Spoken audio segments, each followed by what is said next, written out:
प्रेम सहित मिलकर बोलो जयकारा बोल मेरे श्री गुरु महाराज की जय।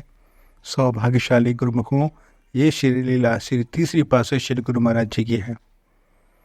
एक बार श्री गुरु महाराज जी लखनऊ में पधारे तो एक भक्तानी ने अपने पति से कहा कि इतने बड़े संत लखनऊ में पधार रहे हैं, आपको वहाँ जाकर उनके दर्शन करने चाहिए। लेकिन उस व्यक्ति ने जाने से मना कर दिया। कहने लगा कि पहले मैं इतना परेशान हूँ, मेरा सेठ तनख्वाह तो बढ़ाता नहीं है, इतनी मुश्किल से घर का खर्च चलाता है, वहाँ जाकर भी क्या मिल जाएगा। उसके पति ने कहा कि पहले से मेरा जो सेठ है वो तनख्वाह तो बढ़ाता नहीं है, इतनी मुश्किल से मैं अपने घर का खर्च निकाल रहा हूँ, फिर वहाँ जाकर मुझे क्या मिल जाएगा। तब उसकी पत्नी ने उसे कहा कि आप सदगुरु के दर्शन करके आओ, गुरु महाराज जी सब ठीक कर देंगे। अपनी पत्नी की बात मानकर वह वहाँ से चला गया। वहाँ जाकर जब सदगुरु के चरणों में शीश झुकाया तो श्री गुरु महाराज जी ने उसे उसकी परेशानी का कारण पूछा।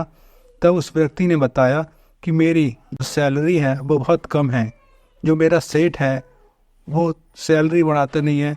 तब श्री गुरु महाराज जी ने उसे कहा कि जाकर अपने सेठ को कहो कि मैं नौकरी छोड़ रहा हूँ। ऐसा सुनकर वे वापस अपने घर चला आया, अपनी पत्नी को सारी बात बताई और कहने लगा कि अगर मैंने सेठ को ये कहा कि मैं नौकरी छोड़ रहा हूँ तो मेरी तो नौकरी चली जाएगी, जो आ रहा है वो भी चला जाएगा, घर का खर्चा कैसे चलेगा। उसकी पत्नी ने कहा कि अगर आप महापुरुषों की बात मानते हैं, भी हमें परेशानी में हैं, वो परेशानी ना रहे, सब अच्छा हो जाए। अगले दिन जब वह सेठ के पास पहुंचा तो जाकर सेठ से कहने लगा कि मैं आपकी नौकरी छोड़ रहा हूँ, मेरा खर्चा इस तनख्वाह से नहीं चलता, आप किसी और को रख लो। ऐसा सुनते ही सेठ ने कहा कि मैं आज से तुम्हारी तनख्वाह दुगनी करता हूँ। ये सुनकर वे व्यक्ति मन ही मन खुश होने लगा और अपने गुरु महाराज जी को याद करने लगा।